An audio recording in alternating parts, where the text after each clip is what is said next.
নমস্কার বন্ধুরা, অপরূপ রূপকথায় সকলকে স্বাগত। আজ তোমাদের যেই গল্পটি বলে শোনাবো, হয়তো সেই গল্পটি তোমরা অনেকেই শুনেছ। আজকের গল্প উপেন্দ্রকিশোর রায়চৌধুরীর লেখা জোলা আর ৭ ভূত। এক জোলা ছিল, সে পিঠে খেতে বড় ভালোবাসত। একদিন সে তার মাকে বলল, মা, আমার বড্ড পিঠে খেতে ইচ্ছে করছে, আমাকে পিঠে করে দাও। সেই দিন তার মা তাকে লাল লাল গোল গোল চ্যাপ্টা চ্যাপ্টা ৭খানি চমৎকার পিঠে করে দিল। জোলা সেই পিঠে পেয়ে ভারী খুশি হয়ে নাচতে লাগলো আর বলতে লাগলো, একটা খাবো, দুটো খাবো, ৭ বেটাকেই চিবিয়ে খাবো। জোলার মা বলল, খালি নাচবিই যদি, তবে খাবি কখন? জোলা বলল, খাবো কি এখানে, সবাই যেখানে দেখতে পাবে সেখানে খাবো। বলে জোলা পিঠেগুলি নিয়ে নাচতে নাচতে বাড়ি থেকে বেরিয়ে গেল আর বলতে লাগলো, একটা খাবো, দুটো খাবো, ৭ বেটাকেই চিবিয়ে খাবো। নাচতে নাচতে জোলা একেবারে সেই বটগাছতলায় চলে এলো যেখানে হাট হয়। সেই গাছের তলায় এসে সে খালি নাচছে আর বলছে, একটা খাবো, দুটো খাবো, ৭ বেটাকেই চিবিয়ে খাবো। এখন হয়েছে কি, সেই গাছে ৭টা ভূত থাকতো। জোলা ৭ বেটাকেই চিবিয়ে খাবো বলছে, আর তা শুনে তাদের তো বড্ডই ভয় লেগেছে। তারা ৭ জনে গুটিসুটি হয়ে কাঁপছে আর বলছে, ওরে সর্বনাশ হয়েছে, ওই দেখ, কোত্থেকে এক বিটকেল বেটা এসেছে আর বলছে আমাদের ৭ জনকেই চিবিয়ে খাবে। এখন কি করি বলতো? অনেক ভেবে তারা একটা হাঁড়ি নিয়ে জোলার কাছে এলো। এসে জোর হাত করে তাকে বলল, দোহাই কর্তা, আমাদের চিবিয়ে খাবেন না, আপনাকেই হাঁড়িটি দিচ্ছি, এইটি নিয়ে আমাদের ছেড়ে দিন। ৭টা মিশমিশে কালো তালগাছপানা ভূত, তাদের কুলোর মতো কান, মূলোর মতো দাঁত, চুলোর মতো চোখ। তারা জোলার সামনে এসেই কাইমাই করে কথা বলছে দেখেই তো সে এমনই চমকে গেল যে সেখান থেকে ছুটে পালাবার কথা তার মনেই এলো না। সে বলল, হাঁড়ি নিয়ে আমি কি করব?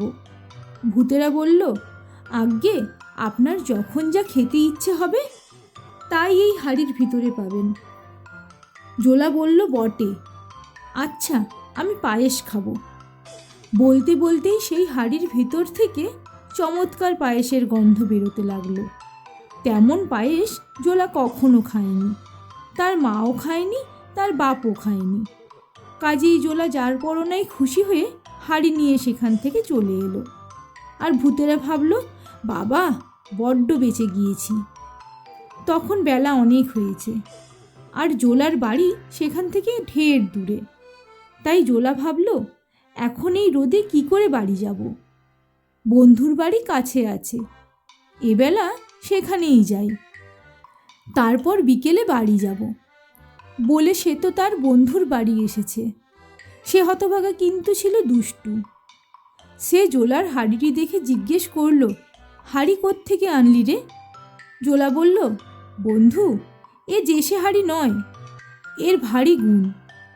বন্ধু বলল, বটে, আচ্ছা, দেখি তো কেমন গুণ। জোলা বলল, তুমি যা খেতে চাও তাই আমি এর ভিতর থেকে বার করে দিতে পারি। বন্ধু বলল, আমি রাবড়ি, সন্দেশ, রসগোল্লা, সরভাজা, মালপুয়া, পান্তুয়া, কাঁচাগোল্লা, ক্ষীরমোহন, গজা, মতিচুর, জিলিপি, অমৃতি, বরফি, চমচম, এই সব খাবো। জোলার বন্ধু যা বলছে। জোলা হাঁড়ির ভিতর হাত দিয়ে তাই বার করে আনছে। এসব দেখে তার বন্ধু ভাবল যে এই জিনিসটি চুরি না করলে হচ্ছে না। তখন সে জোলাকে কতই আদর করতে লাগলো। পাখা এনে তাকে হাওয়া করলো, গামছা দিয়ে তার মুখ মুছিয়ে দিল আর বলল, আহা ভাই, তোমার কি কষ্টই হয়েছে, গা দিয়ে ঘাম বয়ে পড়ছে, একটু ঘুমোবে ভাই, বিছানা করে দেব? সত্যি সত্যি জোলার তখন ঘুম পেয়েছিল। কাজে এসে বলল, আচ্ছা, বিছানা করে দাও।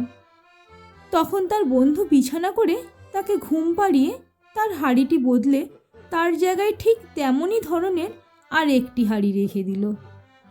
জোলা তার কিছুই জানে না। সে বিকালে ঘুম থেকে উঠে বাড়ি চলে এসেছে আর তার মাকে বলছে, দেখো মা, কি চমৎকার একটা হাঁড়ি এনেছি। তুমি কি খাবে মা? সন্দেশ খাবে? পিঠে খাবে? দেখো, আমি এর ভিতর থেকে সে সব বার করে দিচ্ছি। কিন্তু এ তো আর সে হাঁড়ি নয়। এর ভিতর থেকে সেসব জিনিস বেরোবে কেন? মাঝখান থেকে জোলা বোকা বনে গেল। তার মা তাকে বকতে লাগলো। তখন তো জোলার বড্ড রাগ হয়েছে। আর সে ভাবছে সেই ভূত বেটাদেরই এ কাজ। তার বন্ধু যে তাকে ঠকিয়েছে এ কথা তার মনেই হলো না। কাজেই পরদিন সে আবার সেই বটগাছতলায় গিয়ে বলতে লাগলো, একটা খাবো, দুটো খাবো, 7 বেটাকেই চিবিয়ে খাবো। তা শুনে আবার ভূতগুলো কাঁপতে কাঁপতে একটা ছাগল নিয়ে এসে তাকে হাত জোর করে বলল, মশাই গো, আপনার পায়ে পড়ি, এই ছাগলটা নিয়ে যান, আমাদের ধরে খাবেন না। জোলা বলল, ছাগলের কি গুণ? ভূতেরা বলল, ওকে সুরসুরি দিলে ও হাসে আর ওর মুখ দিয়ে খালি মোহর পড়ে। অমনি জোলা ছাগলের গায়ে সুরসুরি দিতে লাগলো আর ছাগলটা হিহি করে হাসতে লাগলো আর মুখ দিয়ে ঝরঝর করে খালি মোহর পড়তে লাগলো। তা দেখে জোলার মুখে তো আর হাসি ধরে না। সে ছাগল নিয়ে ভাবল যে এই জিনিসটি বন্ধুকে না দেখালেই নয়। সেদিন তার বন্ধু তাকে আরও ভালো বিছানা করে দিয়ে 2 হাতে 2 পাখা নিয়ে হাওয়া করল। জোলার ঘুমও হলো তেমনি। সেদিন আর সন্ধ্যার আগে তার ঘুম ভাঙল না। তার বন্ধু তো এর মধ্যে কখন তার ছাগল চুরি করে তার জায়গায় আর একটা ছাগল রেখে দিয়েছে। সন্ধ্যার পর জোলা তাড়াতাড়ি ঘুম থেকে ওঠে তার বন্ধুর সেই ছাগলটা নিয়ে বাড়ি এলো। এসে দেখল যে তার মা তার দেরি দেখে ভারী চটে আছে। তা দেখে সে বলল, রাগ আর করতে হবে না মা, আমার ছাগলের গুণ দেখলে খুশি হয়ে নাচবে। এই বলেই সে ছাগলের বগলে আঙ্গুল দিয়ে বলল, কাতুকুতু কাতুকুতু।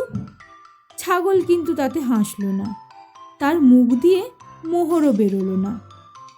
জোলা আবার তাকে সুরসুরি দিয়ে বলল, কাতুকুতু কাতুকুতু, কাতুকুতু কাতুকুতু। তখন সেই ছাগল রেগে গিয়ে শিং বাগিয়ে তার নাকে এমনই বিষম গুঁতো মারল যে সে চিত হয়ে পড়ে চেঁচাতে লাগলো। আর তার নাক দিয়ে রক্তও পড়ল প্রায় 3 পোয়া।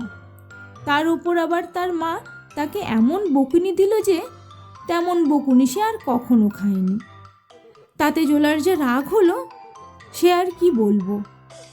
সে আবার সেই বটগাছতলায় গিয়ে চেঁচিয়ে বলতে লাগলো, একটা খাবো, দুটো খাবো, 7 বেটাকেই চিবিয়ে খাবো। বেটারা আমাকে 2 বার ফাঁকি দিয়েছিস, ছাগল দিয়ে আমার নাক থ্যাতলা করে দিয়েছিস, আজ তোদের আর ছাড়ছি না। ভূতেরা তাতে ভারী আশ্চর্য হয়ে বলল, সে কি মশাই, আমরা কি করে আপনাকে ফাঁকি দিলুম, আর ছাগল দিয়েই বা কি করে আপনার নাক থ্যাতলা করলুম?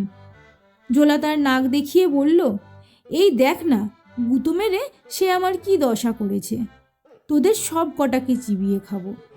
ভূতেরা বলল, সে কখনো আমাদের ছাগল নয়, আপনি কি এখান থেকে সোজাসুজি বাড়ি গিয়েছিলেন? জোলা বলল, না, আগে বন্ধুর ওখানে গিয়েছিলুম, সেখানে খানিক ঘুমিয়ে তারপর বাড়ি গিয়েছিলুম। ভূতেরা বলল, তবেই তো হয়েছে, আপনি যখন ঘুমোচ্ছিলেন সেই সময়ে আপনার বন্ধু আপনার ছাগল চুরি করেছে। এ কথা শুনেই জোলা সব বুঝতে পারল। সে বলল, ঠিক ঠিক, সে বেটাই আমার হাঁড়িও চুরি করেছে, ছাগলও চুরি করেছে। এখন কি হবে? ভূতেরা তাকে এক গাছি লাঠি দিয়ে বলল, এই লাঠি আপনার হাঁড়িও এনে দেবে, ছাগলও এনে দেবে। ওকে শুধু একটিবার আপনার বন্ধুর কাছে নিয়ে বলবেন, লাঠি লাগতো, তাহলে দেখবেন কি মজা হবে। লাখ লোক ছুটে এলেও এ লাঠির সঙ্গে পারবে না, লাঠি তাদের সকলকে পিটে ঠিক করে দেবে। জোলা তখন সেই লাঠিটি বগলে করে তার বন্ধুকে গিয়ে বলল, বন্ধু, একটা মজা দেখবে? বন্ধু তো ভাবছে না জানি কি মজা হবে। তারপর জোলা বলল, লাঠি লাগতো, তখন সে এমনই মজা দেখল যে তার জন্মে আর কখনো দেখেনি। লাঠি তাকে পিটে পিটে তার মাথা থেকে পা অবধি চামড়া তুলে ফেলল। সে ছুটে পালালো। লাঠি তার সঙ্গে সঙ্গে গিয়ে তাকে পিটতে পিটতে ফিরিয়ে নিয়ে এলো। তখন সে কাঁদতে কাঁদতে হাত জোর করে বলল, তোর পায়ে পড়ি ভাই, তোর হাঁড়ি নে, তোর ছাগল নে, আমাকে ছেড়ে দে। জোলা বলল, আগে ছাগল আর হাঁড়ি আন, তবে তোকে ছাড়ব। কাজেই বন্ধুমশাই আর কি করে, সেই পিটুনি খেতে খেতেই হাঁড়ি আর ছাগল এনে হাজির করল। জোলা হাঁড়ি হাতে নিয়ে বলল, সন্দেশ আসুক তো। অমনি হাঁড়ি সন্দেশে ভরে গেল। ছাগলকে সুরসুরি দিতে না দিতেই হো হো করে হেসে ফেলল, আর তার মুখ দিয়ে 400টা মোহর বেরিয়ে পড়ল। তখন সে তার লাঠি, হাঁড়ি আর ছাগল নিয়ে বাড়ি চলে গেল। এখন আর জোলা গরিব নেই, সে বড় মানুষ হয়ে গেছে। তার বাড়ি, তার গাড়ি, হাতি ঘোড়া, খাওয়া পড়া, চাল চলন, লোকজন সব রাজার মতন। দেশের রাজা তাকে জালপরনাই খাতির করেন। তাকে জিজ্ঞাসা না করে কোনো ভারী কাজে হাত দেন না।